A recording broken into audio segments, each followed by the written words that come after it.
Welcome to Chronic Combat Conversations, a live look at our best bets, picks, and predictions for every UFC event with your host, TB Scouting MMA, and the Guru back again for UFC 299. You've got Sugar Sean O'Malley defending his bantamweight title against Marlon Cheeto Vera, the rematch. And you've got Dustin the Diamond Poirier taking on Benoit Saint Denis, the God of War, in an absolute banger of a fight, stacked card top to bottom, all the makings of the card of the year. And we're just getting cooking in 2024. So that should tell you how good this card is. But before we get into that, we have a very, very special guest in the building. Make sure you're following him on X at Bets and Picks MMA. Make sure you're checking out his unbelievable betting show, right? The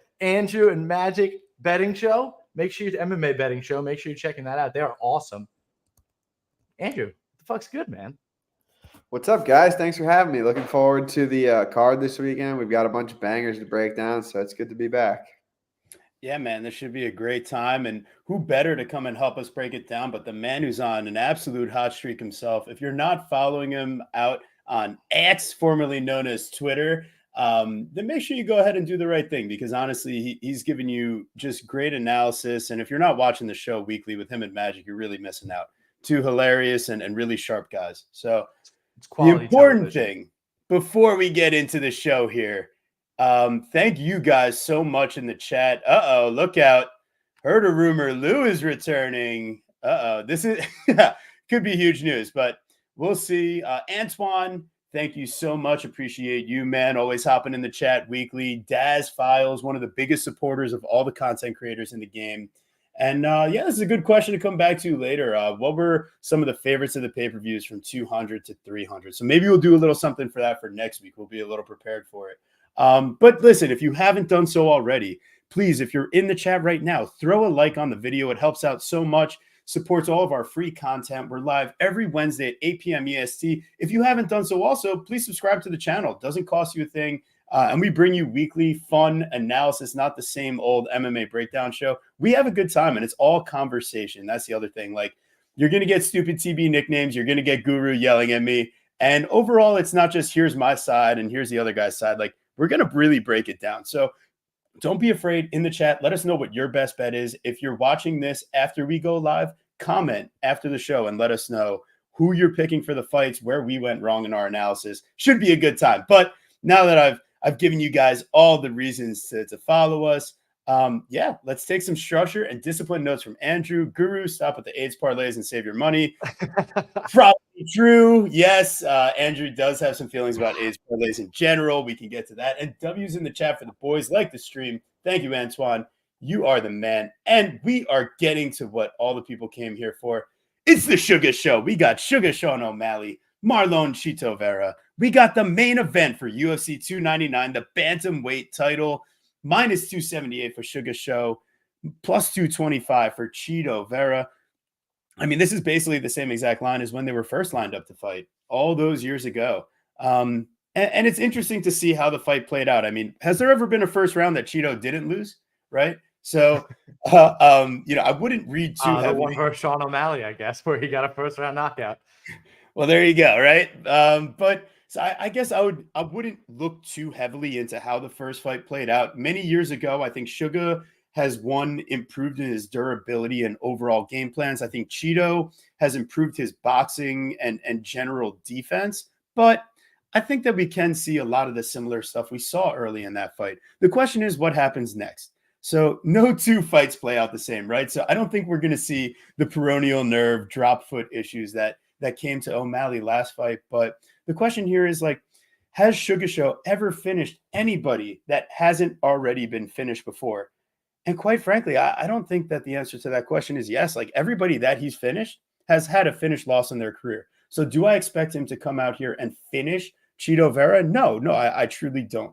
And I'd probably pick Sean O'Malley by decision. I think he's going to be the more technical fighter with more output in rounds 1 through 3.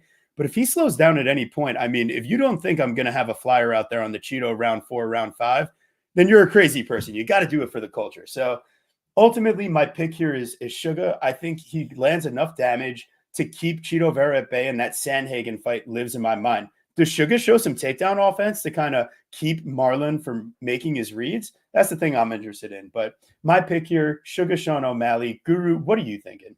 What do you mean, man? That Corey Sandhagen fight was a split, man. That was a close fight.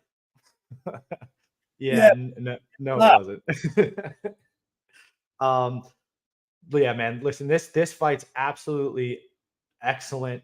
Can't wait to see it go down. I remember the first time watching it and just absolutely shitting a brick when Sugar went down. I mean, total craziness going on there. In this fight here, you've got a guy in Marlon Cheeto Vera who, like TV so aptly already said, like he's giving up round 1. I mean, almost off the bat every single time. And that's just not something that's ideal, especially when you're facing a guy in Sean who has so much power. One of the things I think you can take away from the previous matchup is the way that Marlon is biting on Sean's feints. All the feints draw major reactions from him, and because you have to be afraid of that knockout power. And one of the differences here than Sean's last matchup is he doesn't have to worry about a takedown threat. So you're going to see him use his pace and use his pressure to bother Cheeto. For Cheeto, like you said, TV, I mean, I think he's certainly shown 5-round cardio, right? We know that he can go into deeper waters. We're not necessarily sure of that from Sugar Sean, right? When he was in round 3 versus Chris Matino, like that wasn't necessarily a great look. So I'm certainly concerned as this fight starts to play out going deeper. So I understand anybody taking a Marlon shot here. Some might even say for Sean to cover his money line, he might need a finish. And I think that could be fair. Does Sean catch him? Can he clip him for the knockout? And that's really the question. And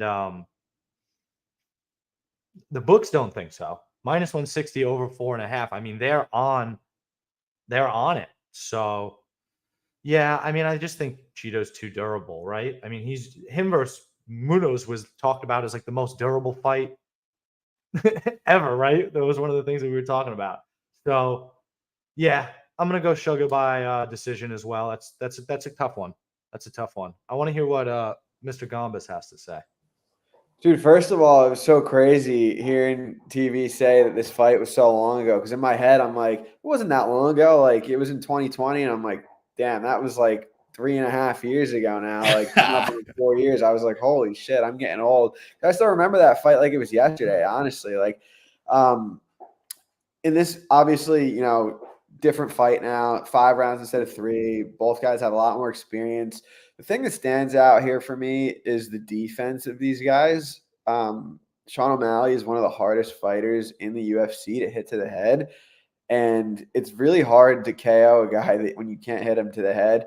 And I do think Sean O'Malley is a much better minute winner here. He's better technically. Keys to victory for Cheeto, I think if he's able to get leg kicks going, if he's able to pressure O'Malley into those later rounds. You mentioned that Sean has never been in those championship rounds. We know that Cheeto can do it. It's one of those fights where you kind of have a hard time seeing either guy get a ton of grappling success going. I think it's likely going to be a stand-up fight. I think O'Malley's a better striker. I think he has the better defense. The margins aren't big enough for me to be wanting to lay, you know, now the price is -275, but I wasn't even really willing to lay -230 on it. I think the price is about right. Cheeto probably needs a finish, and like I said, it's very hard to finish a guy that is hard to hit to the head. So I'm picking O'Malley to get it done. Yeah, I like it. I mean, it definitely seems like the right answer. And I think a lot of questions get answered about O'Malley. I think he's going to have to go into those deeper waters. The +100 for decision, I mean, get it while the +100 is still there is my thought. But I wouldn't be surprised. You know, what if he pulled off the submission at plus like 1,800? Like, you can't knock out Cheeto, but what if you hurt him? And I mean, Sugar's got some grappling. So crazier things have happened in the world. I'm just trying to imagine how this doesn't go the way that, you know, people are expecting, or we are expecting. So just putting it out there in the universe. But the official prediction, Sugar by decision. Any final thoughts on that fight, boys, before we move it along? All right, beautiful. Yeah, We got Dustin the Diamond Poirier versus Benoit God of War Saint Denis. I mean, you talk about one of the most explosive matchups you could have put together for a 5-round co-main event on UFC 299. It doesn't get any better than this, quite frankly. I mean, Benoit Saint Denis is just someone that will not accept being like in a boring fight. It just doesn't happen. I mean, in his short notice debut up a weight class against Lazayu Zaleski dos Santos, and we see an absolute war, and this guy refuses to quit. I know that there's an argument that there should be a stoppage, it's bad refereeing, and maybe that's the truth, but you know who didn't give up and who didn't quit and who still is landing huge shots in round 2 and round 3? It's Benoit Saint Denis. Now, I mean, he's outclassed in that fight. And that's the worry here. Does he get outclassed in this fight by Dustin Poirier? We got minus 205 based on where the opener was. That's egregious. Sit it out if the money line is your best idea here on Benoit Saint Denis. Ultimately, I think that we have the right guy in Benoit Saint Denis to give Poirier a tough matchup here. We've seen Dustin up on the cage, hurt in multiple matchups recently and in the past. And the question here is Benoit Saint Denis. I mean, this guy, they talk about him being a killer in the cage. I mean, I'm pretty sure he's a killer outside of the cage too, from his armed forces time. Like, and I don't think just with weapons. I think this guy's killed people with his bare hands. Just putting it out there. Like, you see the way he chokes people out. It's not just the normal choke. Like, I'm pretty sure that we said it was the fraudulent Bonfim brother, but they both were fraudulent. So like Ishmael Bonfim, I mean, did you see the look of fear in his eyes as he's getting like choked out there? I mean, he tapped a little sooner than you'd like from a supposed black belt. So I'm just saying, I think in this fight here, like Poirier, plus 170, it's attractive. I really almost pulled the trigger, and I've got a lot of other veterans on this card that I'm leaning towards. I just couldn't quite get there. But I'm also not betting the money line on Saint Denis. Like, if you're betting him, it has to be the round 1, 2, 3 groupings. It has to be by finish. There's just no viable path for him to find a decision over 5 rounds against Poirier to me. And I know we won't see him quit, but I mean, Poirier's boxing combos and his counters and his work off the back foot, his leg kicks, like he could just be too technical for a guy that wants to crash the pocket here.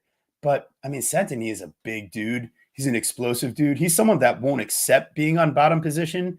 Whereas like Poirier, I've seen him kind of cool with it. You know, like I know they both jump gillies, but Poirier is much more like okay with ending up on bottom for a longer period. It's just not many guys can get him there. So Benoit, I'm curious about which game plan you come in here with, because I know chaos is on the table, but what specific kind? So Guru, what do you got in this matchup here? I'm going to start passing the next couple fights. I'll give you guys the turn to go first. So just as a heads up. Oh, jeez. Listen, this fight is, again, these two fights, the main and co-main event, are really about as exciting as you could possibly have. If you have a friend in your life that doesn't watch UFC yet or doesn't understand MMA, get them over to come watch this card. This is the one. These are the two fights. You know, spike them with some coffee or something. Make sure they're up at 1 a.m. to watch this stuff, because it's going to be absolutely epic. Dustin Poirier, TV, you said Benoit Saint Denis is allergic to being boring fights. I would say Dustin Poirier is allergic to being in boring fights as well. An absolute crazy fight last fight versus Justin Gaethje. Gets slept on the high kick early round 2 after winning round 1. Has an unbelievable fight of the year, in my opinion, versus Michael Chandler at 281. We were blessed to be there. So, by the way, to the question earlier, I think 281 might just really have a special place in our heart. That fight was absolutely fantastic. What a pleasure to rewatch the tape on that fight. And loses to Charles Oliveira, right? Drops down instead of like fighting off the takedown, right? He tries to roll over, and then from that point on, he was just on the bottom and could never get up, gets choked out. I've just seen right? You see it versus Michael Chandler too. And I know Michael Chandler's probably like skill for skill, right? Maybe a better wrestler than Benoit Saint Denis, or at least like, I don't even want to say more physical, but When you give up that amount of takedown time to Michael Chandler, it's a problem. And he's losing that fight until Chandler gives it up to him. Because Chandler's got zero fight IQ. It's bad. Dude's just a full showman. It's crazy. Dustin, just don't see it for him right now. 30. What are we doing with it? He's over 35, right? And ATT, I'm not super enthused with the product coming out of there lately. It just hasn't looked fantastic. Benoit Saint Denis, on the other hand, has looked like an absolute killer. I even have like a baby sprinkle on him to be champ at the end of the year because I think he's got the skill set of what it takes to beat Islam Makhachev, and that's the devastating striking and the ability on the ground. I really like Benoit Saint Denis early here because he leaves his chin up in the air, and if Poirier starts picking up his shorts and starts boxing him and starts dirty boxing him, avoiding some of the takedowns, it could start to get problematic for Saint Denis. I just think he's hell on wheels, man. I just think he's too much. He's too tough. You've seen Poirier give up too much takedown time. You've seen him get choked out in 2 of his last 3 losses. Give me Benoit Saint Denis round 1, 2, 3 grouping plus 100 over on FanDuel. We're taking a minus 205 favorite, and we're going to get him by his win condition, in my opinion. What do you think, Andrew? Yeah, I think Saint Denis, this is a good matchup for him. Obviously, he's got a lot on his side from a macro level. He's a lot younger than Poirier. He's taken a lot less damage than Poirier. He has the grappling upside here. His career trajectory is in a different spot than Dustin's. Dustin, he's been in a lot of wars. He's coming off getting knocked out for the first time. Not the first time ever, but it was the first time in a long time that I could remember, at least off the top of my head. Because I think he fought Gaethje over the summer, and before that, the last time he got knocked out, I'm looking now because I can't remember, 2016 by Michael Johnson. Like, that's a long time. So you kind of have to wonder, is that the one that cracked his chin? Is Saint Denis going to hit him a couple times and it's going to get funny? You talked about the Michael Chandler fight. I mean, it's a fight Chandler should win, and I think Saint Denis is better than Chandler at this point. Saint Denis' durability, really good. He's tenacious. He pushes a pace. I think he's going to get takedowns here. And this is a hot take, but I'm kind of sticking to it all week. I think that Thiago Moises was a harder fight for Saint Denis than Poirier is. Legit black belt. Actually, in my head going into that fight could give Saint Denis some trouble in the grappling, and he really didn't. When he got on top, Saint Denis just immediately swept him, got back up, which was really impressive. I don't think that'll be in play here necessarily, but it's just a good tool to have in your pocket. But I think Saint Denis is going to be getting takedowns here. I think he's going to eventually submit Poirier, probably I'd guess in the middle of the second round. Yeah, I like that. It's tough to actually crack the chin. Maybe the head kick lands, but if he hurts him, I mean, we've seen Poirier choked out before, and we've seen him hurt before. I like that. I like that angle a lot, Andrew. And listen, if you like Andrew's dart throw, which I actually happen to, you can get Benoit Saint Denis by round 2 submission at plus 750. So isn't that fun? That sounds like a good time to me. Maybe a little digging into grandma's couch cushions, might we say? Nobody digs into grandma's couch cushions quite like Chronic Combat Conversations. Y'all don't know about that. Yeah, just don't show the show to your grandma. But what you should do, you guys in the chat, absolutely incredible. An electric time out here. Make sure you're letting us know, like, what are your thoughts for these fights? And please, if you haven't already, throw a like on the show. I know there's more people in the live show right now than have thrown a like, so just do the right thing. It's not too late to do so, right? We're on to the next fight. Just like I was a big mouth, we got Kevin Big Mouth Holland versus Michael Venom Page. MVP, baby. This is going to be a hell of a matchup. We got minus 135 Holland, plus 114 Page. Guru, what are you doing in this fight? What am I doing in this fight? This fight is absolute. I mean, again, absolute banger. Absolute banger. The debut of Michael Venom Page, the can crusher himself from Bellator. Have we seen him actually fight anybody do anything impressive lately? I mean, I would argue his last good performance. I mean, I get you want to give him credit for that Yamauchi fight where he just kicks the dude one time and his kneecap shatters? Like what is that? So I don't know how to feel about it. So I mean, his last good win is what? The Derek Anderson broken nose, split decision versus Douglas Lima. Everybody says he doesn't deserve to win, and I understand that. It's one of those classic fights now that we're really going to have to go back and look at it. It's damage or control, right? Like which one actually matters, and the only one that really lands some good strikes in those exchanges are Michael Venom Page. So it's one of those tough fights. Same thing with the Logan Storley fight, right? So what I did see from Michael Venom Page, which I actually did think was impressive, is I think he beat Mike Perry in that boxing fight. Although I do understand, based on the rules, it went to sudden death, and then he absolutely lost the sudden death round. So the rest of the fight doesn't matter once you get to the sudden death round. So he lost the fight. I understand that, but what I think was so impressive is that he's not using his kicks, and his hands are really fast. Even for 36 years old, he's got really, really fast hands. And the way that he avoids strikes, like you shouldn't be able to just matrix ninja shit like that. You really shouldn't be able to. And he does. And I'm not sure that Kevin Holland is the guy that's going to make him pay for it. What you see from Kevin Holland in Stephen Wonderboy Thompson fight and in the Jack Della Maddalena fight is just like him just kind of playing around too much. He's big mouth. He fools around. He's a showman. It's a big spar to him. And that's why I think this is the perfect fight for Michael Venom Page. And to me, like I tweeted about, it was eerily similar to when Michael Chandler made his debut and he gets Dan Hooker. You get a guy that is guaranteed to give the Bellator fighter, the new incoming Bellator fighter, exactly what they need to win. There's no X factor in that. There's no little caveat. Oh, he might put on his wrestling shoes and do it. No, it's not happening. He won't even push him against the cage. It's not going to happen. It's going to be a sparring match. I like Michael Venom Page to get it done just simply because he's more vicious and I think he's more serious.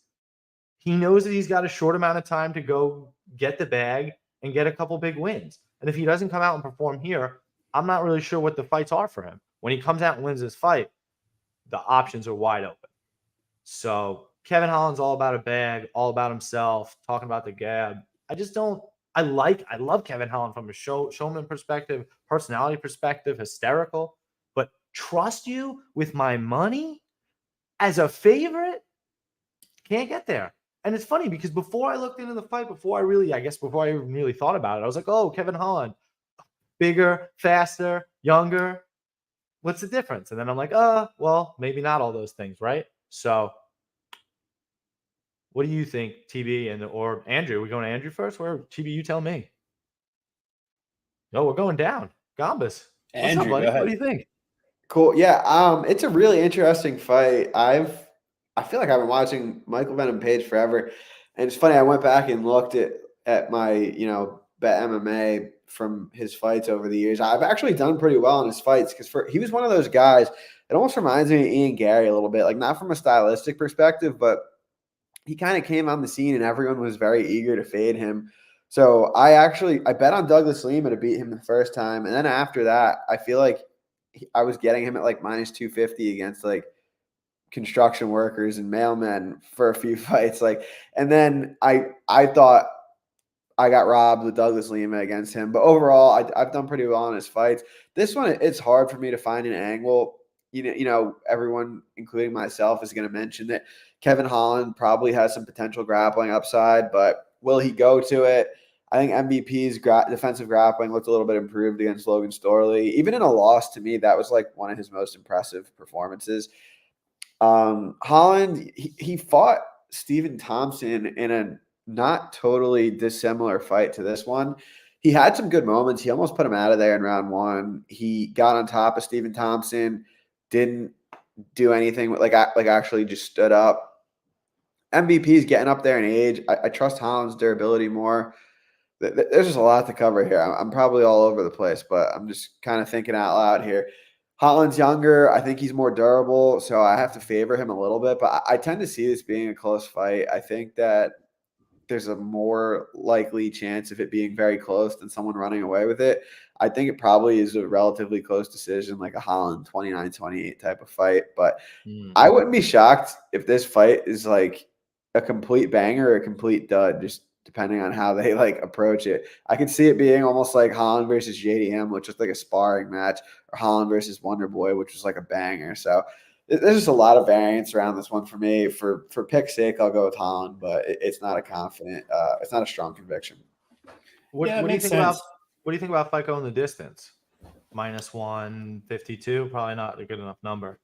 I lean that way, but also like if they come out and it's similar to the Wonder Boy fight, like there's no shot I want to be holding like a -152 ticket on that type of fight. But if it's like a JDM type pace, that looked -400. So, Bro, that fight almost went the distance though. He just broke his hand and then they waved it off. I know, but they were cracking before that. Like, Yeah, they were a lot of big shots. That's true. Yeah, I mean, I'm curious here. I think Holland, he's known to slow down a bit. So, I mean, am I really worried about like cardio issues on MVP's side where like, I mean, Holland, if you push at pace, like he's like Darren Stewart fight, he slows down a bit. MVP doesn't push a pace. It's not. Well, I'm just saying that I think neither of them have to worry about cardio on the other side because I don't think either of them are really going to put the fight in that type of regard. I think Page's counters are going to keep Holland from throwing first too often. The hands down style, the switch stance. I think Page is the faster fighter at this stage. Even still, I think the explosiveness that he has striking is a bit quicker. Now, Holland, we don't even have an official listed reach for Michael Page on UFC stats. So it's purely conjecture at this point. But, Page is only 1 inch shorter than Holland, which a lot of Holland's opponents recently that he's beaten can't really say. Generally, when he's beating these older, washed-up fighters, and that's typically who Kevin Holland beats, right? Like, when you look at his impressive, dominant performances, like Michael Chiesa, definitely over the hill from that perspective, wrestling reliant. Santiago Ponzinibbio, over the hill. Tim Means, over the hill. Charles Cowboy Oliveira, over the hill. Jacare, over the hill. Charlie Ontiveros didn't belong at the dinner table. Joaquin Buckley, short notice, up a weight class. Thank you. 79-inch reach for FBP. I love it. He's only given up a couple inches reach and 1 inch of height. He's fine. I think he's the faster fighter. I think his switch stance is going to be annoying. I think his kicks from all angles. And listen, man, Kevin Holland, he knows how to make a fight a sparring match. And I see no reason why he puts on a dominant performance here. He doesn't have the speed advantage. He doesn't have a ridiculous size advantage. Jack Della Maddalena was landing faster than he was and more aggressively. Stephen Thompson, that was a super close fight while he was healthy. But in the same token, I think Page is a little bit more explosive than Thompson at this point. Now, we've seen him face much worse competition, but at the same time, Kevin Holland had 3 losses on the regional scene. MVP is 21-2, man. Like, Kevin Holland's willing to take an L. Can we acknowledge that? Like, he's got 10 losses on his record, and anytime he faces anybody with a piece of talent and a will to fight and like a willingness to be there, like you can't be that old. But listen, man, I think MVP at this stage, the UFC has had their eye on him for a long time. And like you said, Guru, they're giving him the type of matchup he's going to want. It's going to be on the feet. It's going to be a fun fight. And I think that Page is going to land the more damage. I think he's got the better defense too. I think he's got the better footwork in the big cage. I like Page. I'm going to play a little dog shot. Now, it's not going to be a big play, but it'll be one of the smaller size dog shots I have here on the card. And believe me, I completely acknowledge that this could go horribly wrong. But MVP, let's make a little cash, baby. I think a little 1-unit dog shot's in order here. Listen, man, even Ben Askren won his debut, right? Even though that was a fucking crazy fight versus Robbie Lawler. Holy macaroni. Let's get it. Come on. MVP definitely, man. Listen, all you people in the chat are the real MVP right now. Gombas bringing out all the people tonight.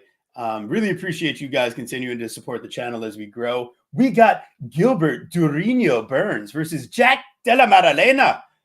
JDM, my given nickname. I didn't really have anything good. Jack Della, whatever you want to call him. Plus 136, Gilbert Burns. Minus 162, Jack Della. Andrew, what are you going with in this fight? Anything confident here? Not super confident. It's a pretty easy fight to break down in the sense that, like, if Burns could get the grappling going, he's probably going to win. If he can't, he's probably not going to win. There's some concerns that I have on the Burns side. I mean, it's nothing that anyone hasn't said already, but, like, he's coming off of an injury. He's 37 years old. His durability isn't the best. He's had some wars, like the Usman fight, like the Chimaev fight. But he is the much better grappler here. Jack Della, good boxer. This is probably his toughest fight yet from a stylistic perspective. I think his holes are in the grappling department. He made some pretty bad decisions against Hafez, jumping guillotine again and again and again. That was a fight that he should have been a comfortable favorite in. Hafez, pretty good wrestler, but his cardio wasn't enough to match it. And I feel like if JDM just, sprawled and got his hips back when Hafez shot instead of jumped guillotine, he probably would have ran away with it more. So I have to question his fight IQ a little bit. But on the flip side, maybe he went back in his camp and they said, hey, never do that again. And he's, going to be pretty strict here with how he approaches the takedown defense. But I think if Burns is getting it on double legs, like, he's going to finish them, and Burns on top is still a very good fighter. He's an ADCC world champ, black belt, against a guy who I don't think is a very good grappler.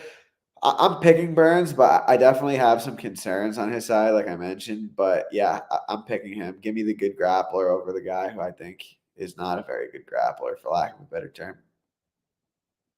We love that. We love that because we happen to be on the same side. Yes, sir. And we already have a play out. I tweeted it out earlier today. We got Gilbert Burns at plus 145. I put 2 units down.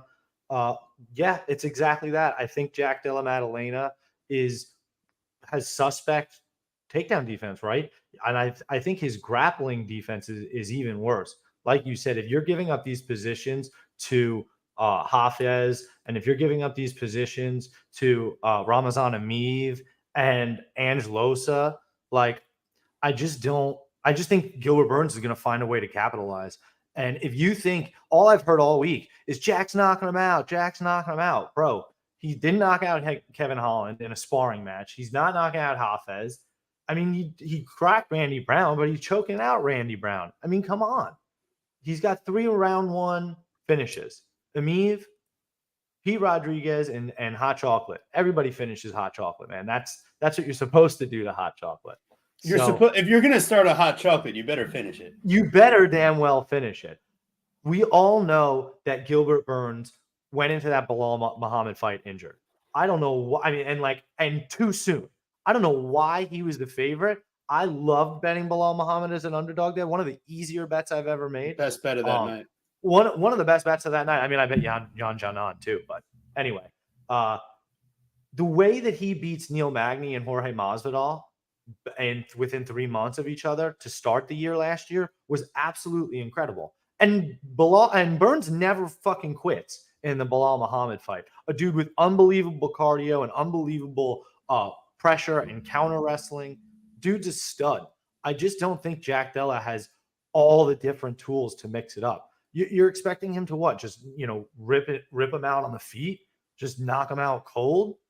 Knock out of the year style? I mean, Burns is far from shot working at Killcliff MMA. Dude's a fucking horse, man. I trust him a lot, and I think he's got a damn good shot to teach this guy a lesson. So, at a dog shot, hell yeah, give it to me. Yeah, Burns' first fight since separating his AC joint and injuring his neck versus Bilal should be good to go, though. I feel like he kind of came in with some residual damage into that fight. He had fought against Jorge 1 month earlier. He steps in against Bilal, and I think his body just wasn't fully recovered from that previous fight. Like, you face trauma when you're in a fight, and your body needs time to recover. And for a guy that's as thick and big as Gilbert, like, cutting weight that quickly after, even though he moved up from 155 in the past, and that's a big dude. So I have a feeling taking the proper amount of time, like 10 months off here, we're getting a fully physically healthy Gilbert. He looks committed, and quite frankly, I mean, this reminds me of the Chimaev fight, but like the measurables are nowhere close to what he was going up against in the Chimaev fight. So, and I think if he lands with the same type of power that he landed with in that Chimaev fight on Jack Della, who I mean, he's also not got the best defense. Let me tell you, like, he loves getting in a firefight. He loves throwing in combination. And against a guy that's willing to wrestle and throw counter hooks, that's not necessarily what you want to be doing, throwing super long combinations. So doing betting podcasts with Moicano. Well, guess who won their last fight? Renato Moicano. So give me that money, baby. We got Gilbert Durinho plus 145. We got him over at Caesars while that line was still there today. Good luck. Hope you can find it too. If not, it's still plus money. Just have some fun. Listen, really appreciate all you guys in the live chat. Incredible. Make sure you're throwing a like on the video if you haven't done so. It helps a ton. So, Guru, what were you going to say, man? Yeah, listen, like I was about to say, definitely like and subscribe. I appreciate that and agree with that wholeheartedly. I was curious how you guys felt about the fight going the distance. I guess if we like Gilbert Burns, we do assume on some level that there's a sub. Yeah, I just think that Jack leaves himself in so many undesirable positions. Right. I mean, you've seen it against lower levels of competition with much lower levels of grappling. And if Gilbert is to get him in said positions, and listen, I mean, the guy takes down Wonder Boy and has him in some really compromising spots. Like, I don't think Jack Della's sub defense is on the level of a guy like Wonder Boy. Like, listen, I've been hearing this all week that Burns can't deal with jabs. I get it, but when you're talking about Kamaru Usman and like his power and the switch stance of that power, I mean, Jack Della's never one punch KO'd anybody. And Burns had to face this guy, after he was it before or after he put Masvidal to sleep? Regardless, it's back to back. Like, that was Usman at the height of his powers. No, he can't deal with jabs. Like, bro. And what's the other thing, by the way, when Usman's jabbing you in the face and he's got all that power, what are you actually worried about? Are you worried about his power, or are you worried that he's about to take you down? Right? So that's part of the issue there too. So you're worried about the grappling, not worrying about the grappling from Jack Della Maddalena here. So you don't have to put as much credence into that. Like, shout out, what is it, Blood Money out there. Someone else also put out the videos of, like, listen, if you see Basel Hafez and Angelosa in deep on arm triangle attempts, like, I'm pretty sure Gilbert, who used that same technique to sub absolutely great grappler Neil Magny in round one, I'm pretty sure he could do those same things to Jack Della. So that's why I don't like fight goes the distance. I'm sorry. I think you're right, but that's the whole point of the show, right? That conversation. Because I think if you like Jack Della, I think you like fight going the distance, because Gilbert Burns is tough as fucking nails. That's what I think. Yeah, but we like Gilbert Burns, so let's get that sub, baby. Let's get it. All right, we're on to the next fight. We got Piotr No Mercy Jan versus the Kung Fu Kid Song Yadong. This fight, -112 Jan, -108 Yadong. I think the odds makers kind of have the right idea here. This should be a close one. It should be a banger. But this is where I'm going to side with the veteran. I think Jan is getting underestimated on the line here. I think it's absolute garbage. I mean, this guy was the favorite against Merab, right? And Song Yadong was the underdog against Ricky Simon, if I'm not incorrect, right? Like, stop me if I'm wrong. But Piotr Jan here, I mean, listen, loses questionable split decision to Aljamain Sterling. Loses questionable, but close, split decision against Sugar Sean O'Malley. And, like, if you put Song Yadong in there with Merab Dvalishvili right now, let me tell you what would happen. Okay, I'm going to skip it because I don't need to tell you. I think Piotr Jan comes back here and gets on his roll. I think Song Yadong, he's heavy on the front foot. Piotr Jan very happy to throw kicks at all three levels. He throws in combination. I think he's going to get the time to kind of reset and go on the back foot. Song Yadong, the only time he's landed over 100 strikes, once in his career. So I don't think he's the super high volume on the front foot guy. I think Song likes countering, man. He likes pulling people in. He likes circling, and he'll be on the front foot. He'll throw some kicks, but at the same time, I don't think he reacts to the feints as well. Like seeing him in a fight against Kyler Phillips, that right there was enough for me to say, you know what? I think Jan is just good enough of a striker to keep this guy on the outside. And guess what? If that's not working, I mean, he took Aljo down how many times? You can't take down Merab, but even so, I think he landed a takedown or two on Merab. So Piotr Jan, man, I'm going to pull that up because I might be completely lying. But Piotr Jan, yeah, he landed one takedown on Merab. Who the fuck does that? So against Song Yadong here, I think he has multiple ways to win, and he's the better fighter in every aspect. And the line's disrespecting him based on recent results. The dude's 31 years old. Can we be serious here? minus 112. Give me plus money on Petr Yan, and I might not have Please. an apartment next week if he loses. Please get me to plus money on Petr Yan. Let all that money keep coming on Song Yadong. Listen, when I started tape on this, before I started tape on this, I thought I was going to be on Song Yadong, right? Careers going certain directions, back-to-back main events for Song Yadong. I think the kid is extremely well-rounded and very impressive. But when I go back and I look at the tape, I'm like, it's recency bias. It's the only thing that makes sense for this line. I don't get it. Somebody has to explain it to me. TB, you already said it. Close fight with Sugar Sean, probably should have won. Really, really, really close fight. Aljamain Sterling fight, he won that fight. He won both of them. So leave me alone with that. I lost enough money. It's annoying. I made it back at least when Sean knocked him out. But what you've seen from Song Yadong is a propensity to struggle with really technical strikers. That's what I've seen. Corey Sandhagen, Kyler Phillips. He robs Marlon Chito Vera. That's 3 examples right there. I just think that Petr Yan is going to I think they're going to try to download each other. They have a very similar game plan like that. But I think Petr Yan's going to actually get going. Whoa. They're going to download each other? That sounds like jeez Louise. Jesus, that sounds interesting. All right, you would like that. Andrew, we need you to get in here. It's getting a little spicy on the guru end of things. Yeah, first of all, I almost forgot how much I like these nicknames. That was like probably the high. I've come on your show probably 3 or 4 times now, and it's the highlight every time. So yes. I hope you got some good ones in store for me for the rest of the card. Baby. It's coming. This matchup really interesting. Obviously, you have Yan, who at one point people thought he could possibly be like the best pound for pound fighter in the sport. He had some really close fights that, like you guys said, could have gone either way versus Sterling and versus O'Malley. And then he ran into Merab, who I feel like now, to me at least, is probably the pound for pound #1 fighter in the sport. So it's less of like, oh, is Yan not that good because he lost handedly to Merab? I personally think it's more that Merab is just that good. I still think Jan's a very good fighter. He's extremely technical. I think the way he goes to the body and to the legs, he mixes it up, is really good. I think he's a pretty good grappler. Song Yadong, another guy who I've been higher on him than the market has for quite some time. It's a good fight. It's an interesting fight. I lean Yan. I do question kind of what his does he want to try to climb that mountain again? That was a pretty bad beating he took against Merab. I know he's on the younger side, so I don't think he's washed or anything by any means, but I do kind of question where he's at career-wise right now.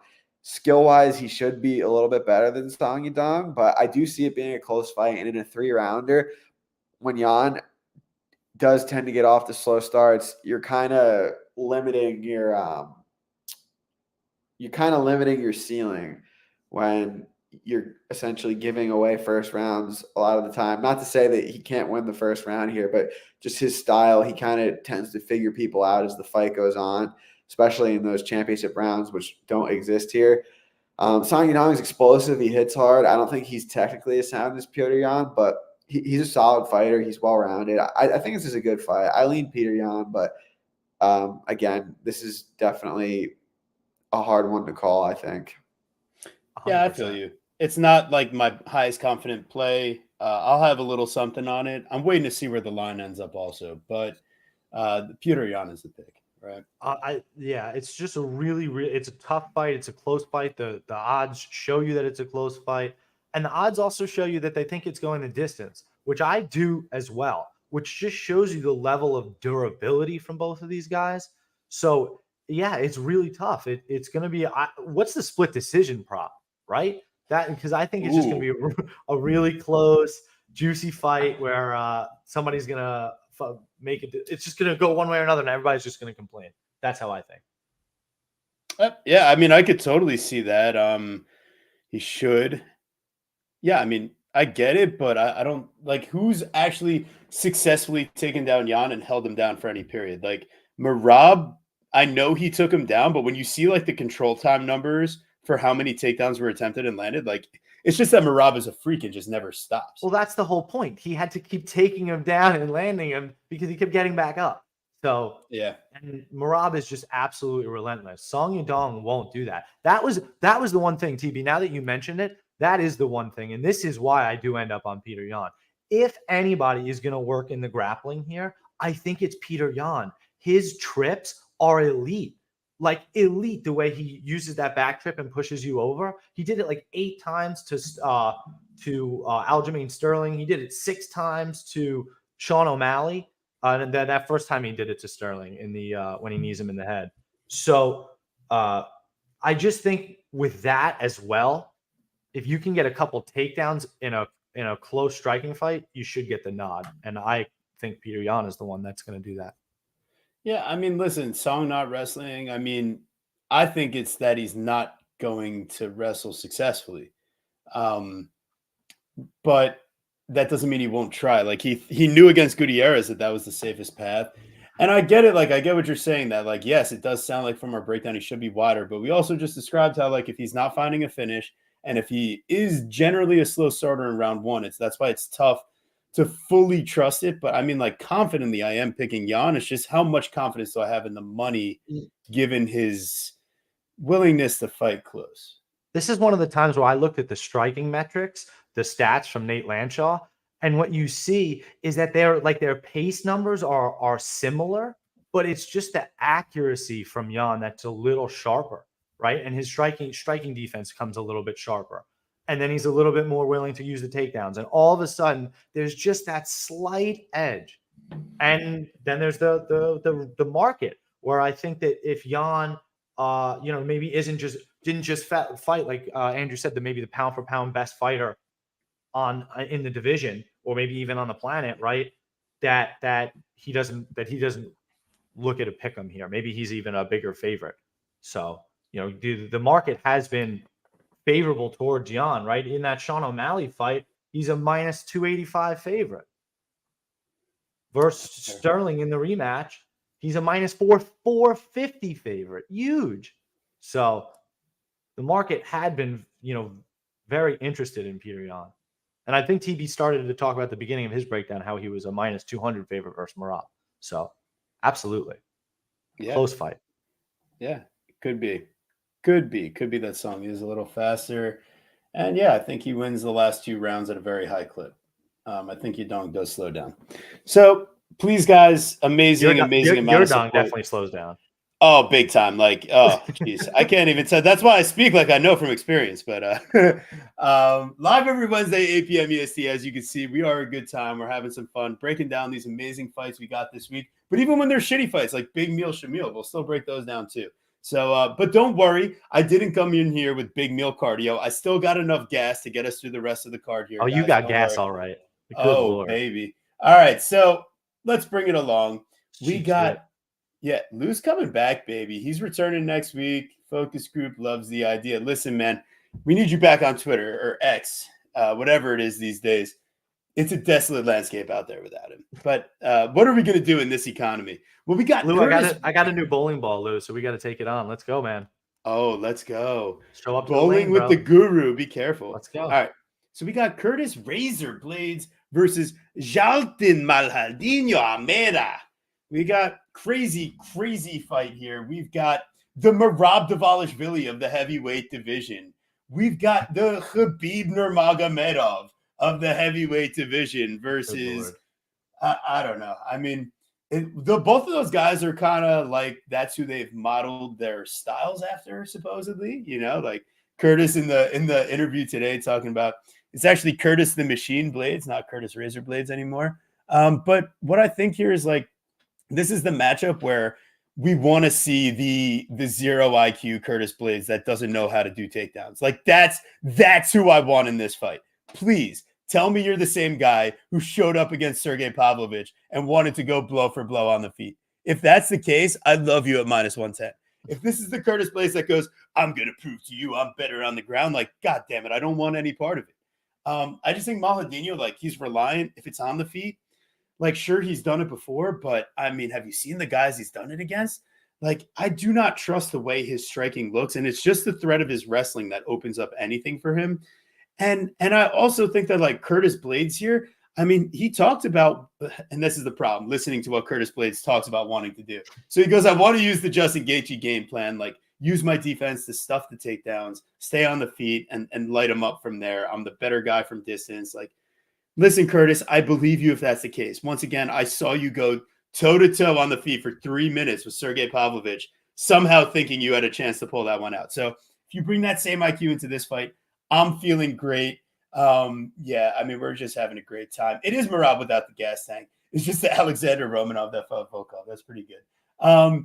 So yeah, Curtis Razor Blades here. Ultimately, like, I do think his striking has gotten to be pretty legit.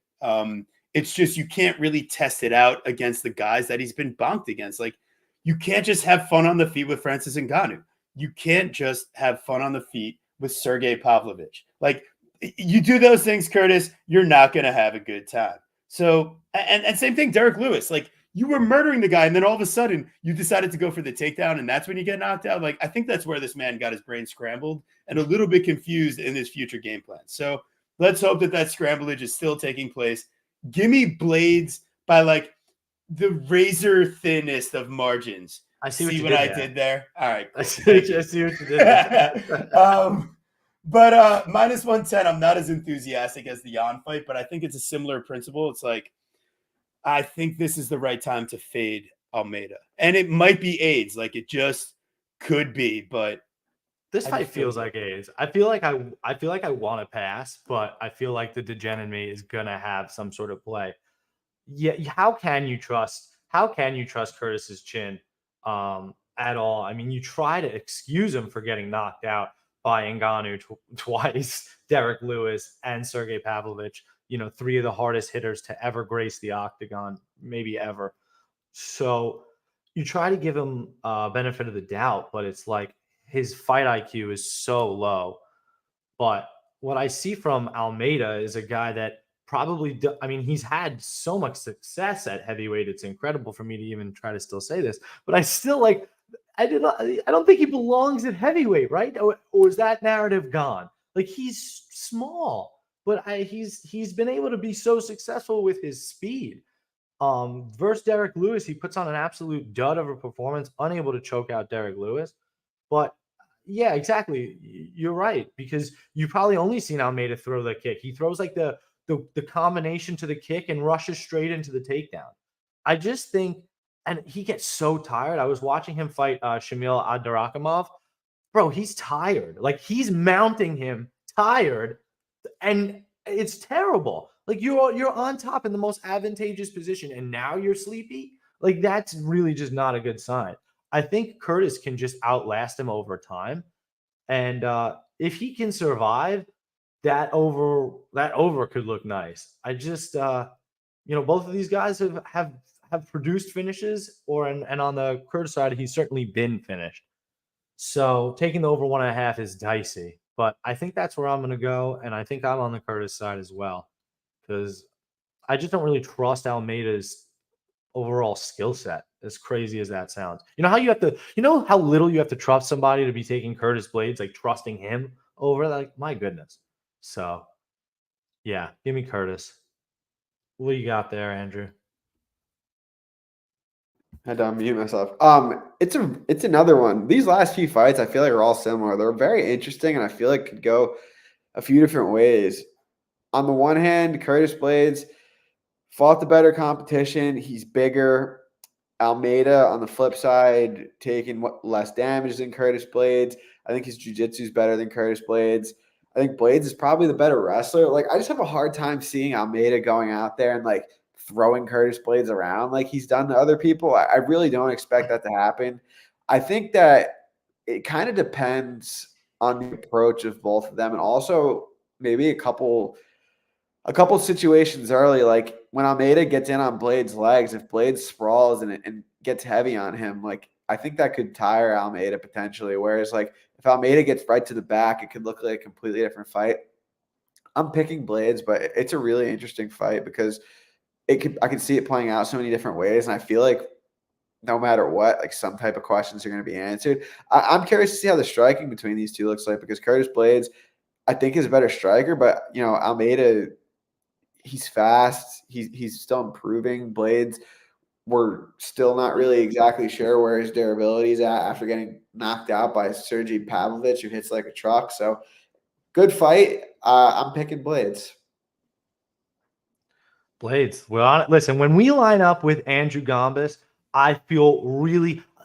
Listen, sometimes, and Andrew, I think, will be the first one to tell you this, the results don't always matter. And I know that sounds crazy from a betting show, but what I've come to realize over these 4 years that we've been doing it is that our process matters so much more. What we're seeing and how we're getting to our answers means so much.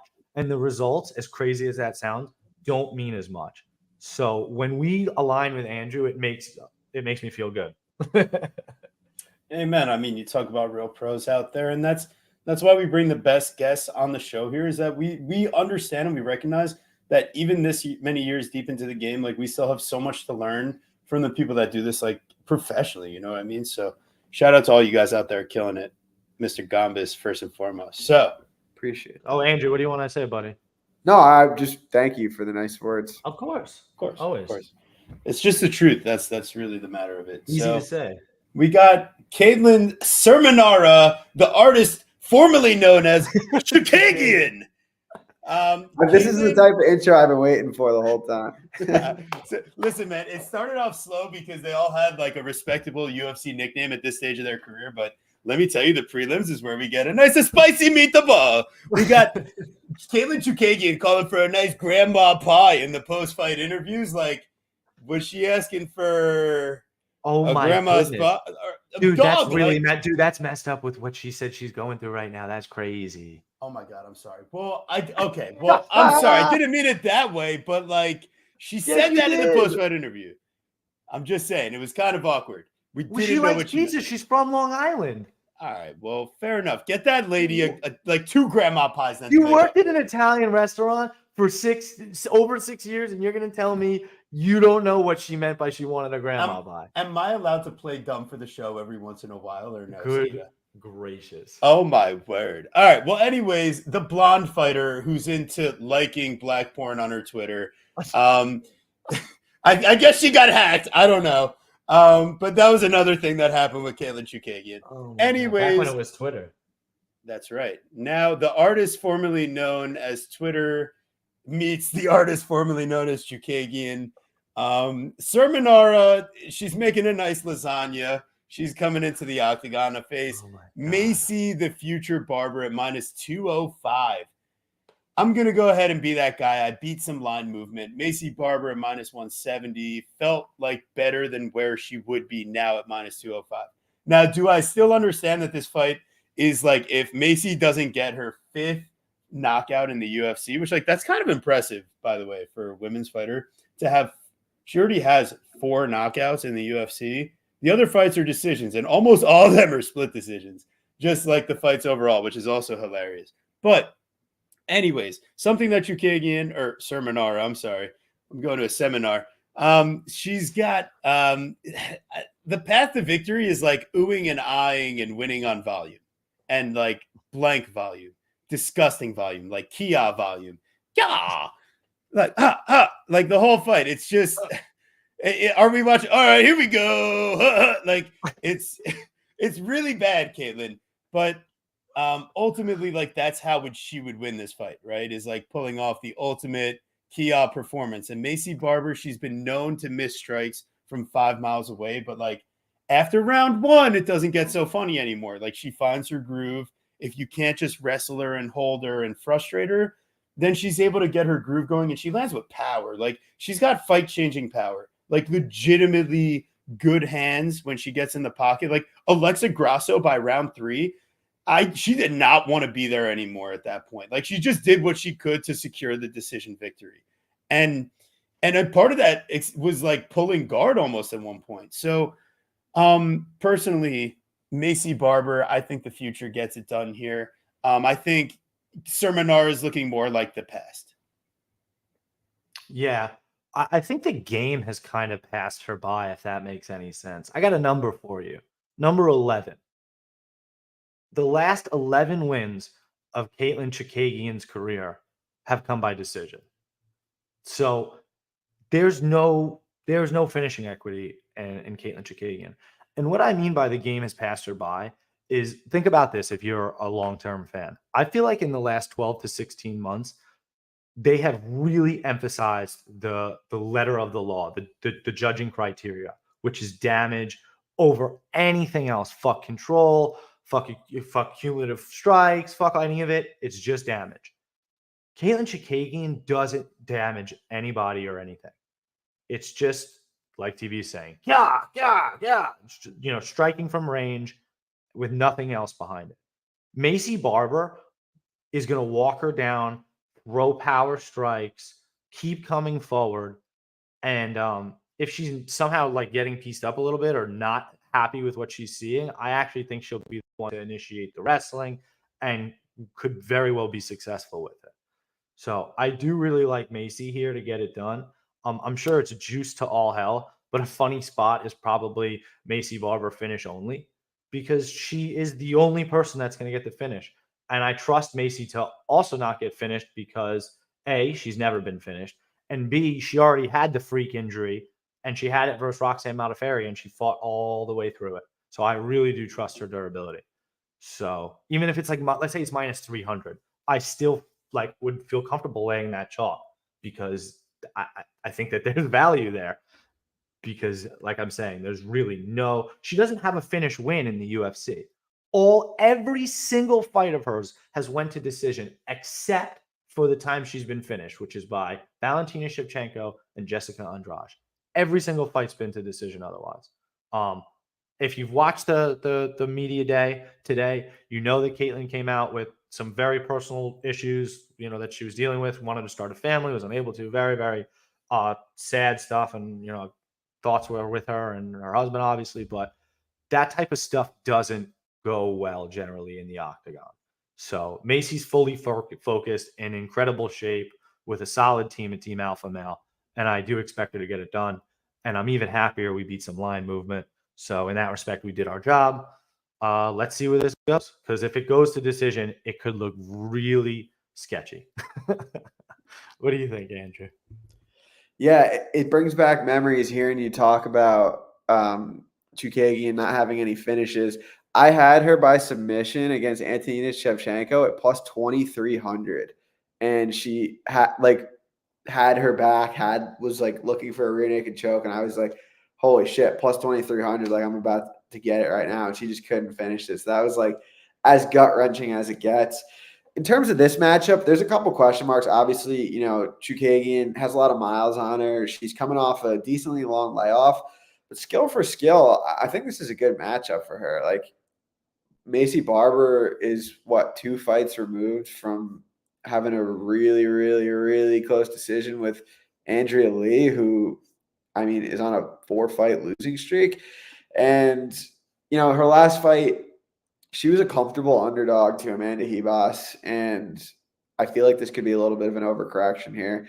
Obviously, Macy has physicality. If she gets on top, she can land good ground and pound, but Andrea Lee was the one taking her down. It wouldn't shock me if Chookagian's able to land some takedowns here. On the feet, it's going to look funny because Chookagian's pretty good technically, but Macy has more power. I'm picking Chookagian to get it done. It wouldn't shock me if, she's just past it at this stage in her career, but she just gave Firo like a pretty competitive fight in her last one, and Firo's going to be like fighting for the title soon. So, yeah, I feel like Firo's a better fighter than Macy by a pretty decent margin. So, yeah, it feels like dog or pass for me. I'm going to pick Chookagian to get it done. Well, we're going to find out in Atlantic City if it's Aaron Blanchfield or Manon Fiorot fighting for the title. So we're very excited to go see that live. To your point, when I rewatched that fight for the Andrea Lee tape just a couple weeks ago, that's exactly what I kind of came away with too. I did kind of feel that Andrea Lee might have won that fight. Like, Macy Barber was not excellent in that fight. I also felt that she didn't beat Miranda Maverick in that fight. I didn't feel that then when I bet it live, and I still don't feel that way now. So when you look at her in that perspective, you're kind of right. And at plus 170, if you do trust Chookagian's durability, you're almost kind of thinking like, well, wait a minute, are we making a mistake? Because how can you take a minus 205 favorite if it's a close decision? But hopefully it's not a close decision. What do you think about that, TB? Does that go against our policy? So I think one, we bet it at a line where it's not past that minus 200 number. Like our policy's kind of if you can get them inside of a minus 200, you're acceptable with them going the distance. Sure. But I think the other thing is that from a damage perspective, it's very clear.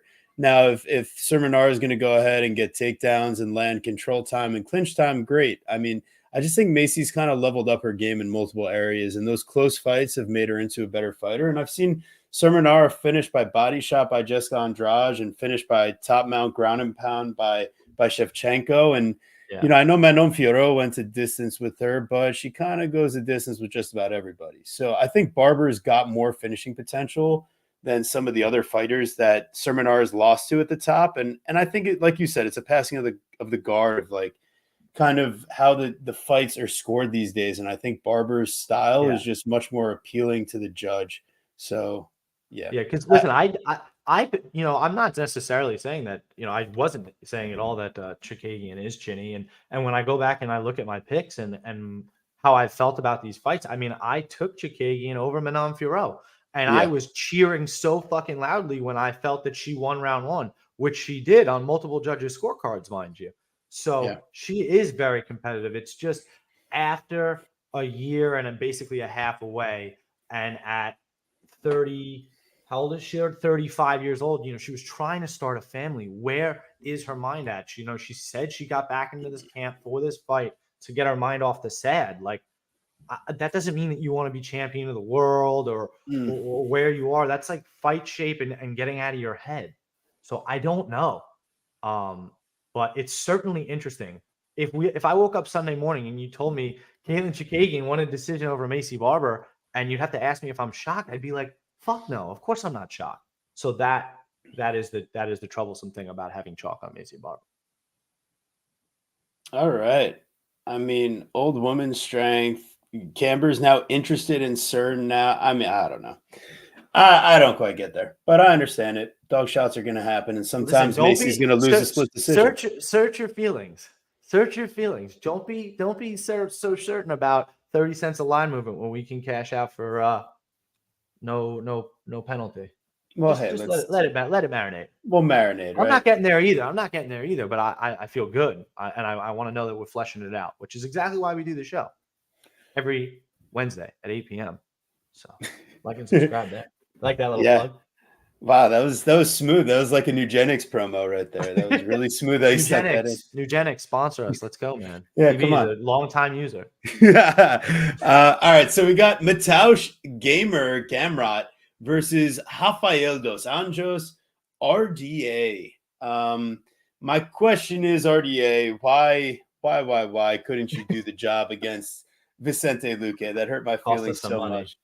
That hurt my feelings a lot, and it kind of changed my outlook of you going forward. And quite frankly, I mean, we're seeing a high volume cardio wrestler with enough striking to get there versus a guy that's been happy to be controlled by anybody with high level wrestling at 170 or 155. I think Rafael runs into an issue here. I think the speed and the athleticism of Gamrot, I mean, I know that it was kind of a fluke finish in the Fiziev fight, but he was well on his way to turning that fight in his favor. Like it was clearly headed in the Gamrot direction. It was a great play in the plus 200 range. We got Gamrot. Was that we also played Gamrot by KO last second. Yeah, plus 1,000. Yeah, that was crazy. Fun.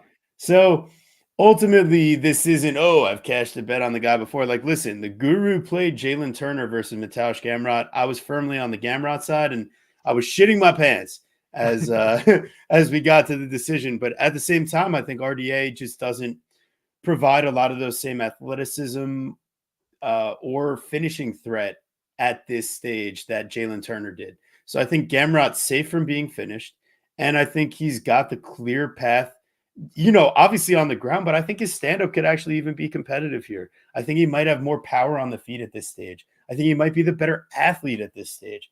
And right now, I mean, Gamrot's going to be the taller guy with more reach at 155. I mean, RDA, once again, this is another case of where I think the game actually might have passed him by. Like, listen, could this be a lesson? Like, don't you forget? But like, don't you forget that like Gamrot he's a wrestler, and RDA gets controlled by every wrestler that can do so. Guru, what do you got cooking? What's so funny is that like who is his what's his deal? Who's his manager? Why does he keep doing this?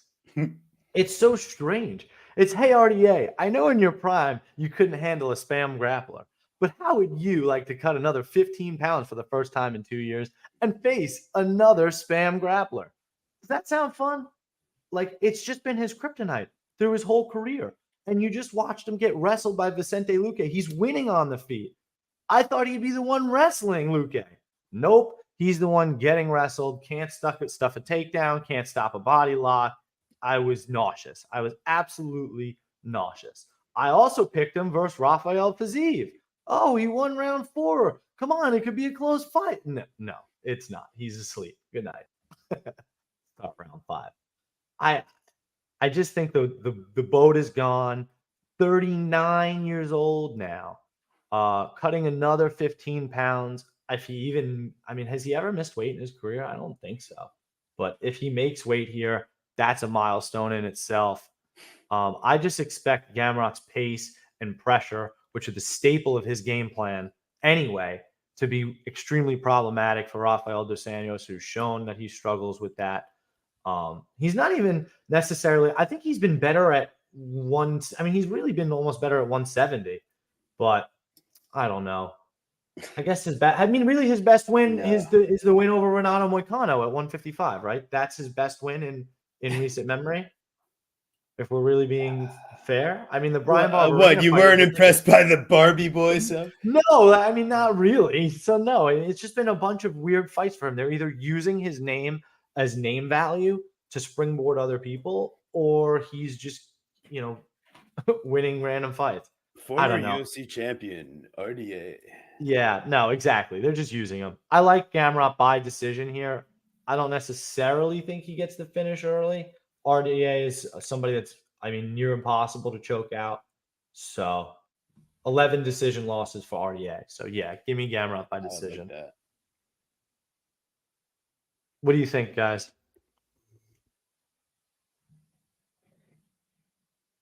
Yeah, Andrew, you go. Yeah, it's tough because I have to pick Gamrot at this point, but I do think the line at this price, it's dog or pass. Like RDA versus Luque, I think more than anything was a size thing. Luque was just too big for him. I think he's better suited for 155, even if it is a little bit tougher of a cut. Like RDA, if you look at his career at 155, he doesn't really get dominantly out grappled like he did at 170.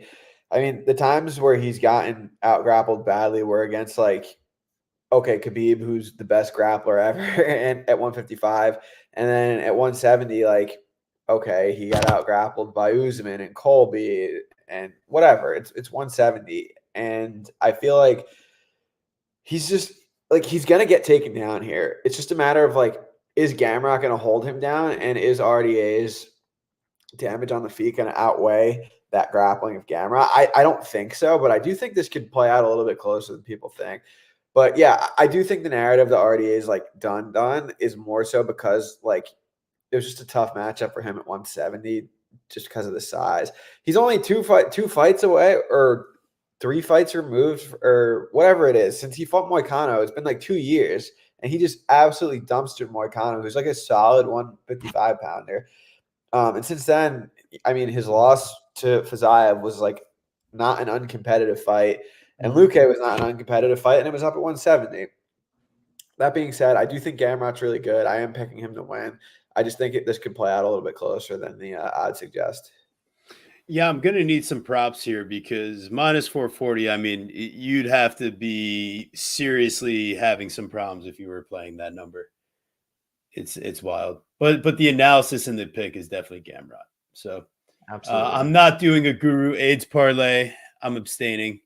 I'm going clean this week. We're doing straight plays, baby. So we got, all right, Pedro, we're having a conversation right now.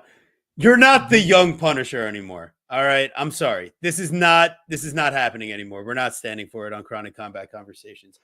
You Dude, are typed you it though. wait. Okay, so I mean, dude, you're way past the age that you could use the young Punisher. And then two, like, are you saying that you punish young people?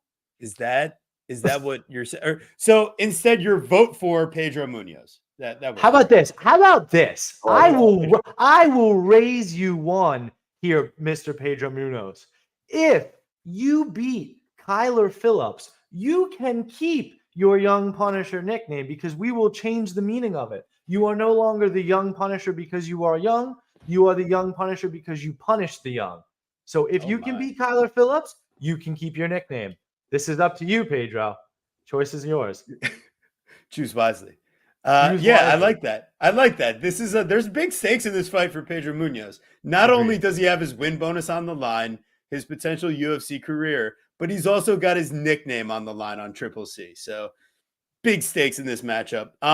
So I Guru, like I'm big gonna stakes. go ahead. You've Big done a great stakes, job. big money, money Moicano. All right, go ahead. Give me the breakdown here, then, you young Punisher. Listen, I ended up taking Pedro Munoz. I took a flyer on him at plus 200. And the reason is I think the fight's gonna go the distance. I think it's that simple. Pedro Munoz is a good striker. He hits really hard. His problem is just he generally is getting outpaced and outworked. It's just generally how it's gone. Kyler Phillips, who I do expect to have the pace advantage and the work advantage, does not have the cardio advantage. So I'm interested to see if he'll fall off the cliff a little bit and I can get a chance to cash a dog. But that's really it. I just don't think that he's finishing Pedro. Pedro's never been finished before, the king of durability. So with the fight going the distance, I expect it to play out closer than you'd think. And that means I can't play my boy, Kyler the Matrix Phillips, but he's always been one of my I don't know, like a soft spot for a fighter that I've kind of seen start his career when I maybe started to get more serious into watching the fights. So good luck, Kyler. But Pedro, I think gets it done by decision here. Sketchy, close, but gets it done. What do you guys think? Andrew, go ahead. Yeah, it's a good fight. I kind of always liked Pedro Munoz. He has a couple of tools that I look for. I like that he's a consistent leg kicker. He's a really nice guillotine, really durable, tough to finish. Kyler Phillips, I think he's solid. He's good technically. He flows nice. He's just smooth on the feet. His cardio to me is a little bit suspect still. His fight IQ, I'm not 100% sold on. I get why he's favored. I think from a betting perspective, it's dog or pass. But there's definitely some red flags on the Munoz side too. Like, he's been through the ringer now. Kyler is definitely more dynamic than him on the feet. So he's up against it there. But, his leg kicks could change a fight. He could catch anyone in that guillotine. His power, he's durable. If you're looking to back a decent size underdog on this card, I think this is not a bad look. Yeah, I was actually thinking kind of the same thing. I think one of the favorites that hasn't really earned their line as much is Kyler Phillips. I mean, I know he's won some really, quote unquote good fights. Like the Song Yadong fight, that was a pretty solid win. The Marcelo Rojo, Cameron Ellis, Gabriel Silva, even Barcelos, like that fight is not quite even like fighting Pedro Munoz. It's totally different. Munoz has got cardio. He's got good power, good boxing, better kicks than Barcelos, probably better grappling too. Like he's the next level up. So Kyler Phillips here, I don't think he's finishing Pedro. Nobody finishes Pedro. So quite frankly, you're not earning your line at minus 225 if that's the case. And I think Pedro could outpace him. It's just, do the judges care about the calf kicks more or the head strikes that Kyler Phillips probably lands? So I think that's where it gets sketchy. We could be arguing they hate calf kicks. They hate and them. like that's why they gave Frankie Edgar the fight versus him. You know Yeah. what I mean? Like, and that's why they didn't give Brandon Moreno the decision. Like the majority of the strikes that Moreno was landing heavy on Royval were leg kicks. So you got to know what the judges are looking for here, right? So it's very possible that Munoz outlands him. He lands more calf kicks. He's damaging the leg, but like Phillips is the one landing up top, and Munoz is bleeding, and he has a cut, and I like, actually just oh, think I think to your point though with Pedro Munoz and the leg kicks, what is Kyler Phillips' game plan? Explosivity, quickness, right? Yeah. Like that's his whole shit. So if you're shut down his legs with smashing calf kicks, that's a good way to keep that boy stationary. That is. Yeah, definitely. So as we move on here, would like to say thank you so much to all the amazing viewers we have. YouTube, if you haven't done so already, throw a like, subscribe. If you're on Twitter watching us on the stream, make sure you're following us all at our individual pages as well. Bets and Picks MMA for Andrew Gombas. Make sure you're checking out his show later in the week. And make sure you hop on over to the YouTube and give us a subscribe to the channel. Would help out a ton. Really appreciate all you guys on X or Twitter, whatever you want to call it, and on YouTube. So here we are. We're on the next fight here. We got the Hulk, Iwan Cutelaba versus Monstro Felipe Lynch. We got a couple real monsters in the cage here. Two big boys, athletic frames, probably on some supplements or vitamins, if I had to guess. Especially Felipe with that PFL background, probably egregious amounts of. I mean, he's probably melting stuff when he urinates. And then Iwan, I mean, come on, look at the guy. Like, do you get nipples that large from not taking stuff? It's crazy. So, wow.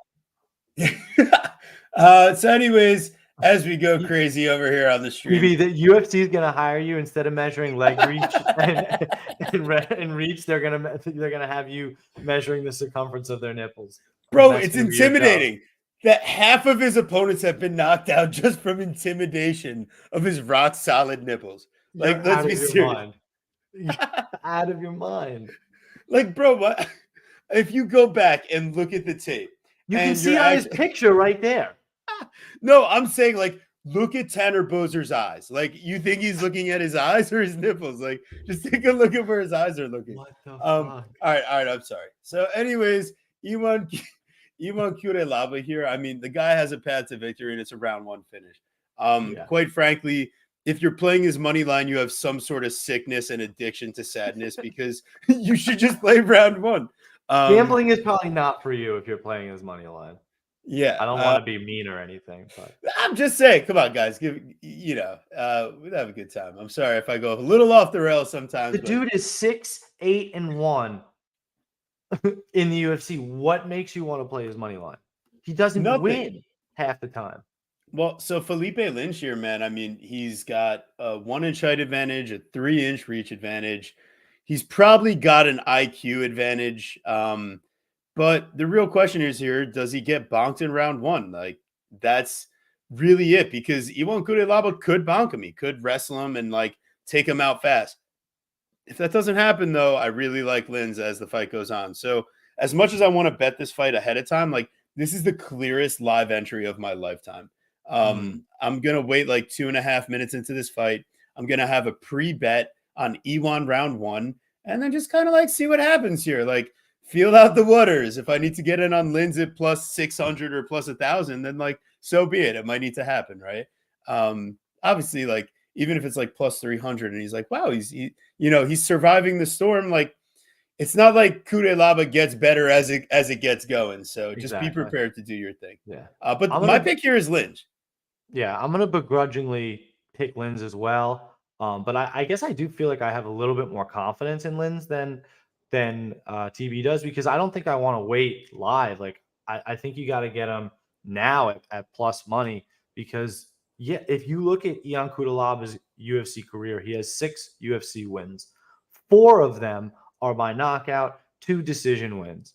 The 4 knockouts, guys, all round one. All round one. And he's been finished 7 losses of the 8 losses in the UFC. He's been finished in 7 of them. He's not durable. He's a quitter. He's winning versus Kennedy and Zechiku. I'm so happy. I'm dancing. Round 1 looked great. He looked amazing. Starts round 2, just gets absolutely clobbered, nut shot, clobbered again, it's over. It's terrible. It's a terrible look. Linz, while the fight pullouts and the steroids, none of that is very what do I want to say? It's like interesting. It doesn't like make me want to play him. I just feel like the general size advantage over Iwan Cutelaba is something that needs to be stated. And I just think that with a KO win in the UFC and 2 decision wins, I think he has more paths to victory, right? And when you look at his losses, I listen, I really hate the Tanner Boser loss. That one's really bad. But the rest of the finished losses, I mean, getting finished by Vadim Nemkov, like that dude's a fucking savage. Like we understand what's happening there. So yeah, the pick is Felipe Lins because I just really don't trust Eon. You never play Eon as a favorite, and I'm not going to play him as a favorite here. What do you think, Andrew? You interested in this one? Not at all. This is a clear pass for me. Very high variance fight. A lot of different ways it could go. Obviously, Kudalaba comes out in round 1, going berserker, has power, tends to, if things aren't going his way, things probably, start to go downhill pretty fast. Could potentially try to wrestle here, but I think they probably just swing it out on the feet. I don't really see much of an angle here other than, who's going to land first or, flip a coin. And listen, if they give me good enough numbers on Eon round 1 KO, I mean, I'll take it, but I can't imagine they give you like better than like plus 175 unless they're stupid. Yeah, my interest in betting the fight is much lower than my interest in watching the fight. It's going to be hilarious. This might be the funniest fight on the card. Can we bet on that? Is that a prop? Maybe Bet Online has it. What card? I'm just saying. Last week, I said fight of the night for Oliveira and Sopai. No, I said fight of the night. You told me no is what you laughed at me. What? What do you mean? I introduced the fight as fight of the night. What do you mean? I know. And then I said, can I bet on it? And then you were like, meh. But I think you can bet on it somewhere. I don't know. We used to be able to bet on it on DraftKings. Yeah. Now they're a bunch of hoes. So it's a long time ago. We've got my fitness consigliere, Michel Pereira Demolidor, versus Michael Hussar Oleksiejczuk, the artist formerly known as Lord Michael. So he changed his name. So Hussar is like basically like a member of any various light cavalry regiment in European armies. Bro, go back to Lord. Like, what the fuck are you doing, Michael? I don't approve. I think you follow me on X. So do the right thing. Change your nickname back to Lord. Does he really? Lord. Yeah, he does. Or at least it might be a fake account, but I don't know. I think it was him. Someone tagged him that's legit, like that it was him. Funny. So I think like Marcel or someone else. And I posted a thing of him forever ago, like making a weight cut. And somehow like he liked that post from like over a year ago and then followed. So like then he got tagged by like someone like official UFC or something. So I was like, oh, maybe it is the real one. God. I thought it was catfish, but I don't know. Maybe he's watching this right now. Just say Demolidor again. Demolidor. My fitness consigliere, Michel.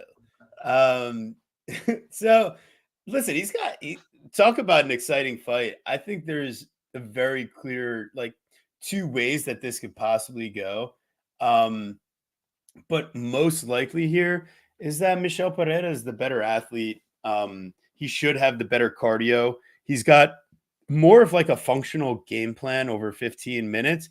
And while he hasn't gotten the most finishes in his recent run in the UFC, I mean, the dude is on an absolute winning streak. And like the Tristan Connolly fight, like if he doesn't meme gas out and move up weight classes and figure out his life, like there's a reason why we're seeing him at 185 now. Whereas like Lord Michael, you watch this guy fight at 205 because he absolutely refused to do cardio for years. Now I'm supposed to believe the guy that doesn't train with a real camp and just spars with his friends is going to be like ready to go for extreme couture version of 185 Michel. Like this guy has been working with multiple fitness consiglieres. So, I mean, have you seen this guy? He's out of control. And he doesn't do the backflips or like the stupid shit anymore, but he's still got all the same explosion. He just manages his cardio. He's more of like a reserve decisionator now, which is really funny because now he doesn't do anything like too aggressive. Like he's totally switched his game plan, which is so different than somebody like Michal Oleksiejczuk. When you look at how he's won his fights, right? 8 career UFC wins, 7 round 1 knockouts. 7 round 1 knockouts and 1 decisions. So if you like Mikhail Oleksiejczuk, you better hope that he gets a round 1 knockout. But I don't think that's going to happen.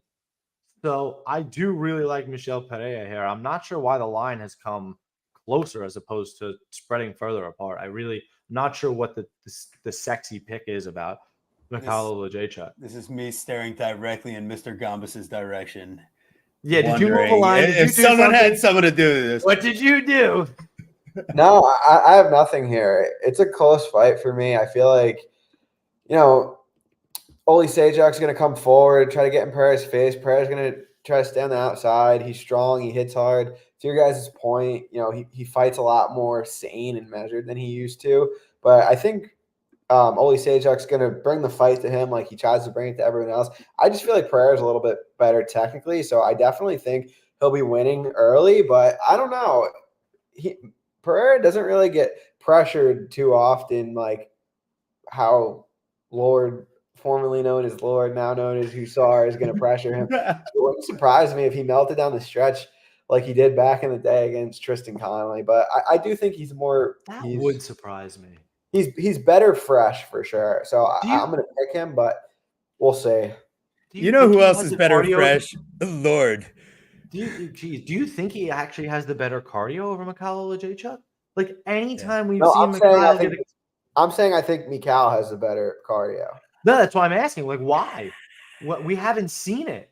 All his wins, 8 UFC career wins, 7 round 1 knockouts. He's got 1 decision. He's been sub 3 times and has a decision loss. So, and I would argue for sure that St. Preux loss was a clear gas out. Like he's winning round 1 and just gets the vet lesson from a guy that can withstand a barrage, gasses and gets choked out in the most hilarious way. Caio Borralho, like who does Caio actually finish besides guys that give up? So he have no submission defense at all. Here's my prediction: Michel Pereira by teep kick all day. He kicks like a fucking donkey, bro. You know what would be hysterical? Let's be real. You ready for this one? Michel Pereira by submission. You put the couch cushion on that because he secretly has 6 career submission wins. Why not? I'm telling you, Mikhail cannot defend a rear naked choke. Am I sexual? He's been, but this is not a good sign. You ready for this? He's lost by triangle choke, Von Flue choke, Kimura, and rear naked choke. That's bad. He's willing to get it any which way. So are you. Jesus Christ. All right. So I think we broke down that fight fully. And seriously, I actually have 3 units on Michel Pereira. And I got reverse CLV'd. So I'm sticking with it. I like Michel. I don't know. For better or worse, I think he's got a better game plan. And he's proven he can win by finish or by decision. Whereas, I'm just kind of guessing with Mikhail at the UFC level. I think you definitely play a dark round 1 KO. Why not? Yeah. Well, that's the thing. If you want to hedge out, go ahead. Listen, you're going to have to talk to Guru if you want a parlay of the night. I don't know if I'm down for that right now.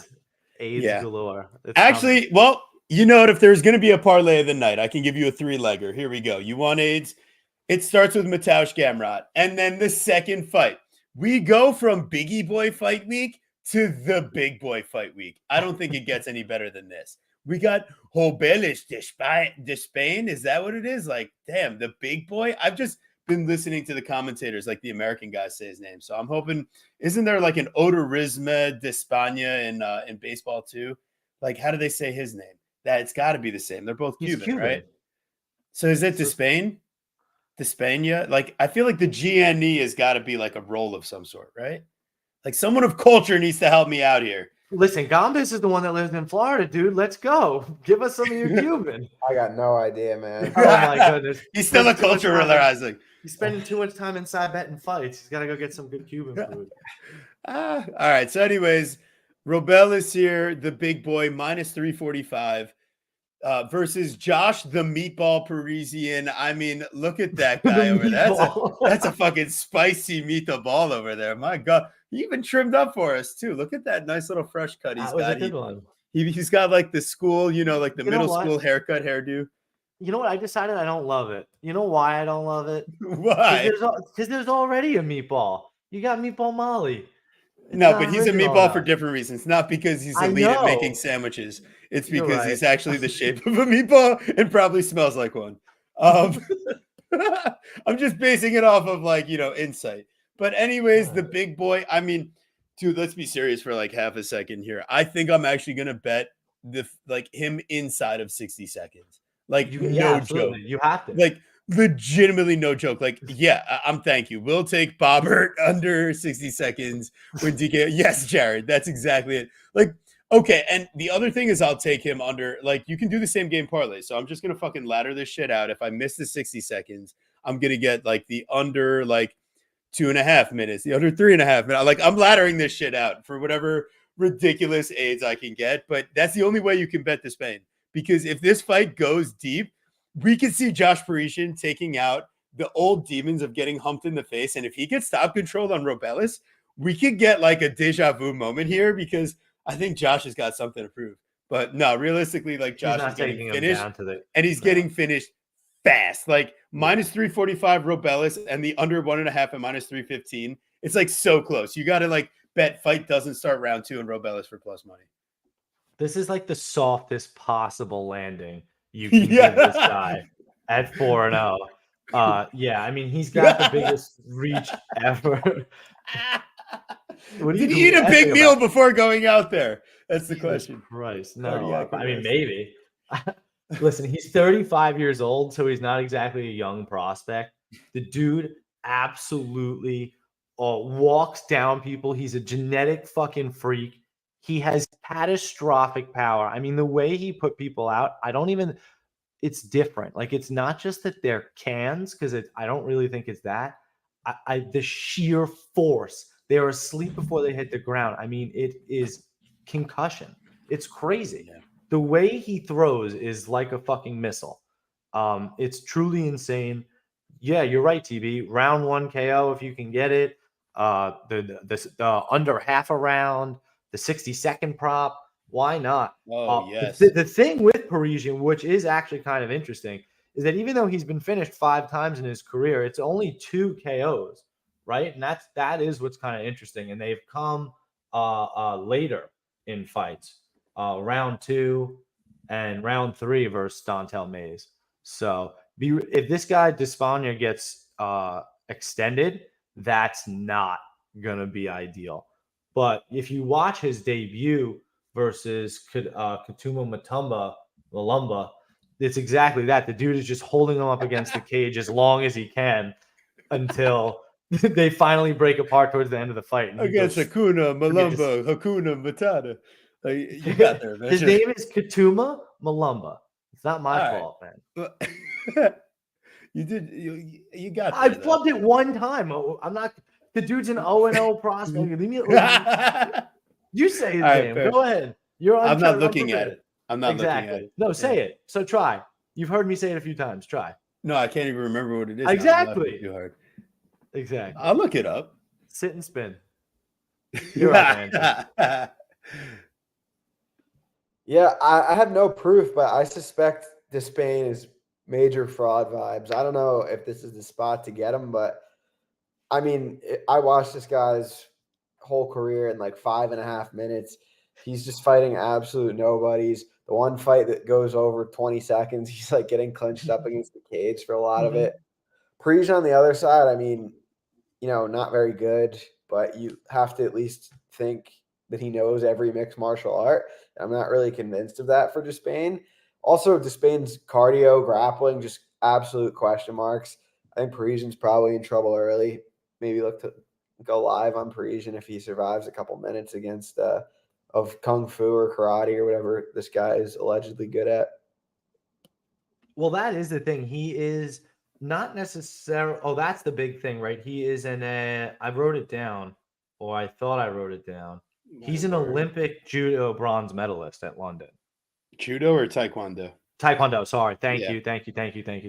Not judo. I apologize. Taekwondo. I was trying to pull it up. Taekwondo. Huge difference, obviously. And it's obviously because he's a major striker, not a grappler. That's a major difference. Yeah.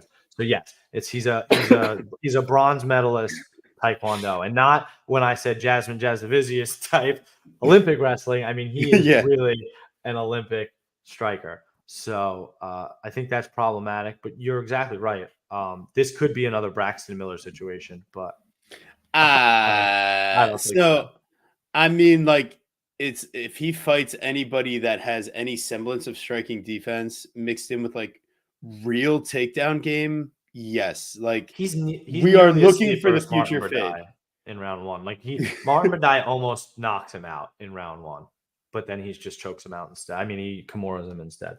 But Well, that's my point. Like Josh Parisian, like let's not do it yet, guys. Let's wait like 1 to 2 more fights. Agreed. That let's see what is next. Like if they fast track him. No, it's Harry Hunsucker next. They bring him back for another ride. One last ride, Harry. Come on. All right. We got CJ Runaround Vergara versus Asu Zulfikar Amabayev. And you might ask yourself, is he a Blues brother? No, it's just because he was trying to get away from Daniel Lacerda, and that's the nickname that CJ deserves. He's the runaround king. Like if you watch the boxing fight on Saturday on ESPN, like basically the guy running around the ring and getting like not DQ'd, but like TKO'd.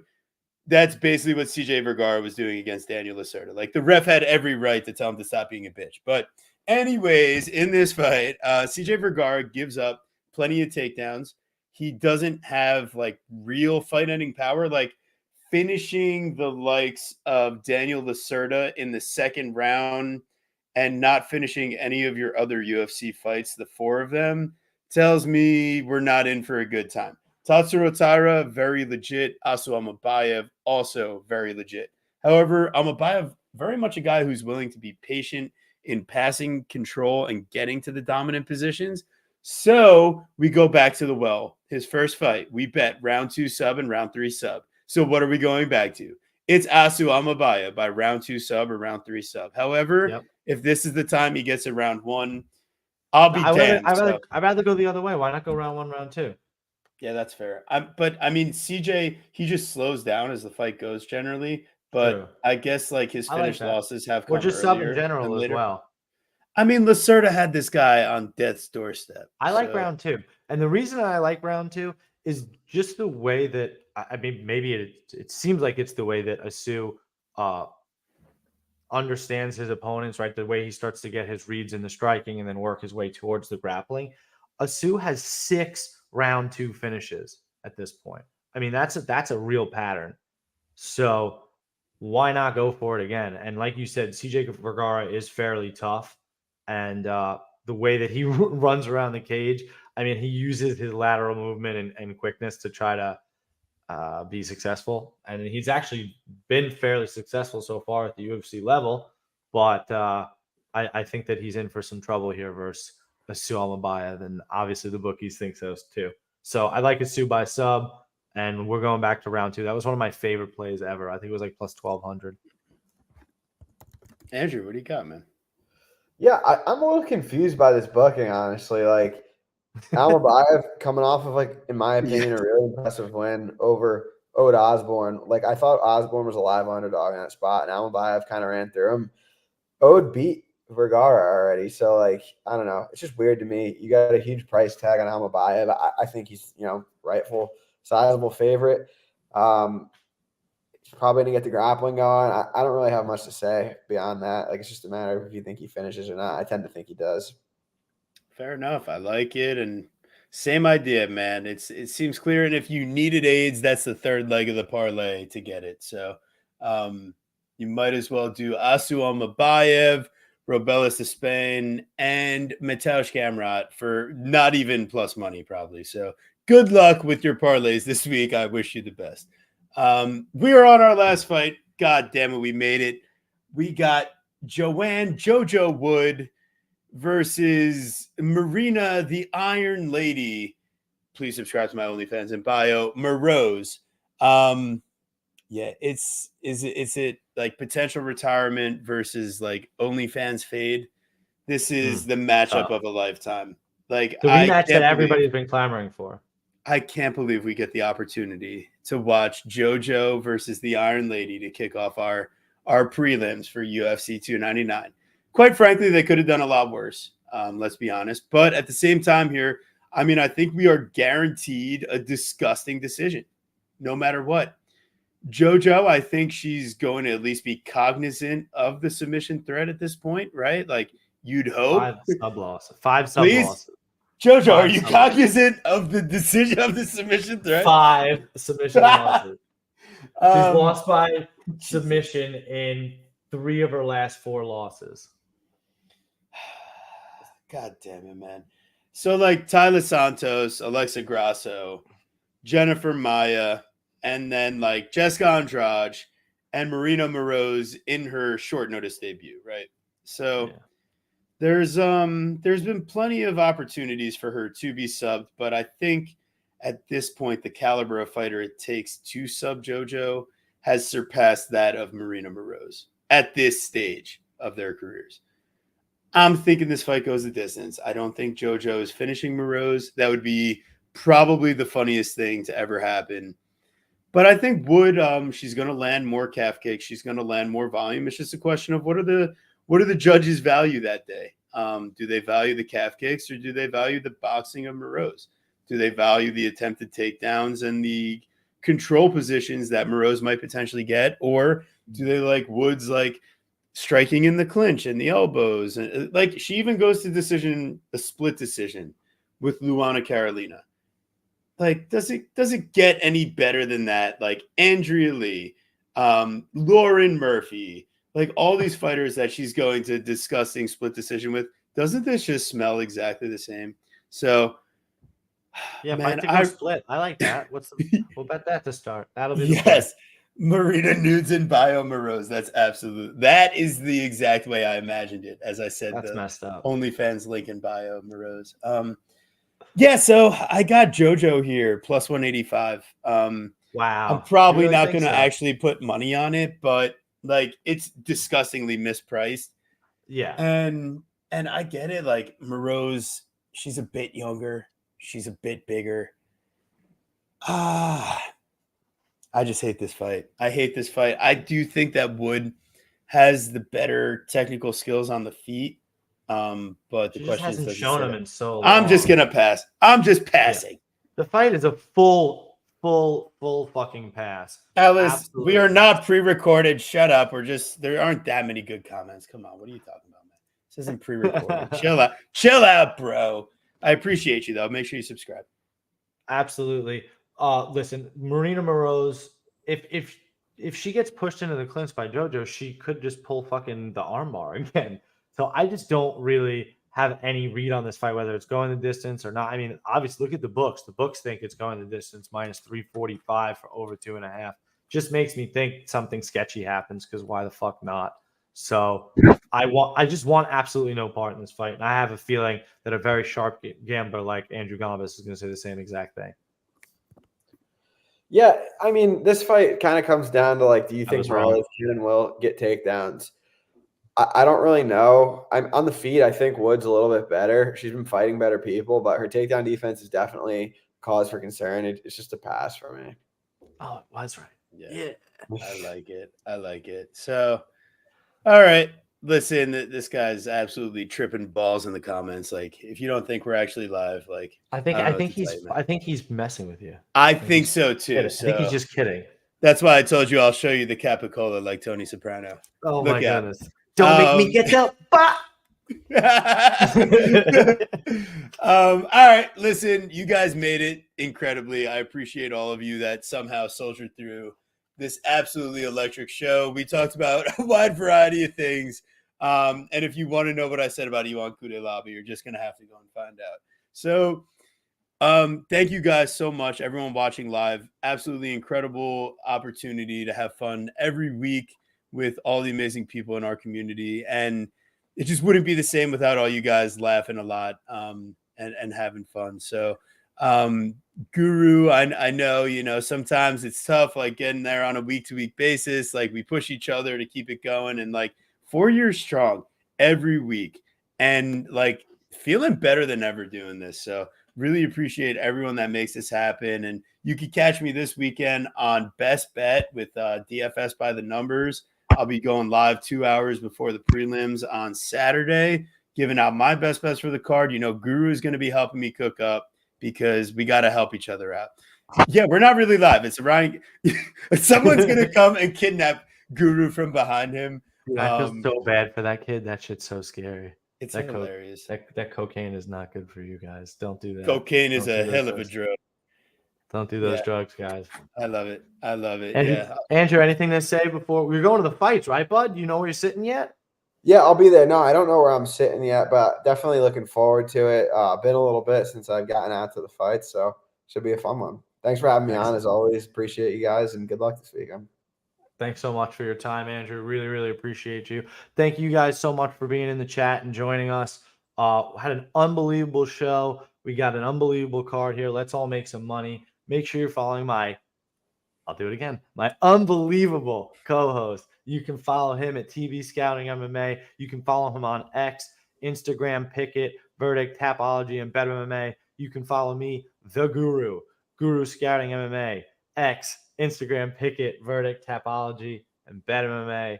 We'll be back next week. We got, who is it? Tuivasa and Tybura, right? Back into the freaking Apex. Back into the delicious Apex. So we will see you there because we can't get enough of that action. Take care.